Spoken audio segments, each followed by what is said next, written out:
Good morning, friends, from stunning, freezing Bozeman. It is Monday morning, and in today's Chumash, we read about the plague of Choshech, the plague of darkness. A 6-day plague, 3 days of regular darkness, 3 days of super darkness where people couldn't even move their bodies. And Rashi tells us that during this plague, one of the reasons for the plague is that Hashem wanted the Jews who refused to leave Egypt. They felt like Egypt was their home, and they refused inherently to leave.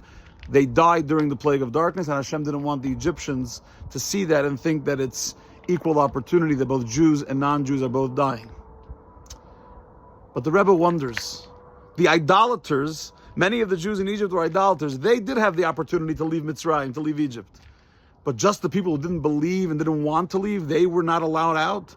Is the sin of not wanting to go out worse than idolatry or adultery or murder?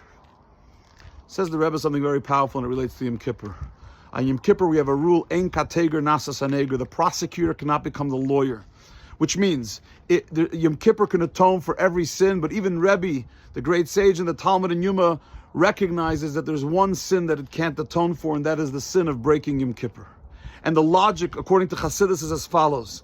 The reason why every sin is atoned for on Yom Kippur is because the day itself reveals the innate, eternal bond between the Jewish person and God, and that in alone brings them the blessing and atonement so they can have another year.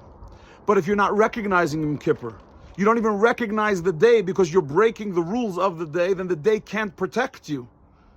It can only protect you when you allow the bond to reveal itself, but you're not allowing the Yom Kippur bond, the relationship between you and God, to reveal itself. It can't protect you.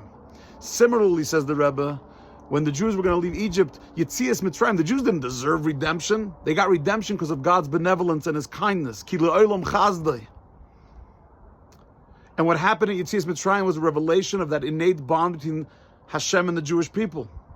But if you're denying that bond by saying, I don't want that bond, I don't want to leave Egypt, I don't believe it's possible, I don't want any part of it, then Hashem says, I can't let you out, which is why they died and did not have the opportunity to be redeemed. An idolater may be redeemed because at least at that moment they recognized the bond, even if they made many mistakes before.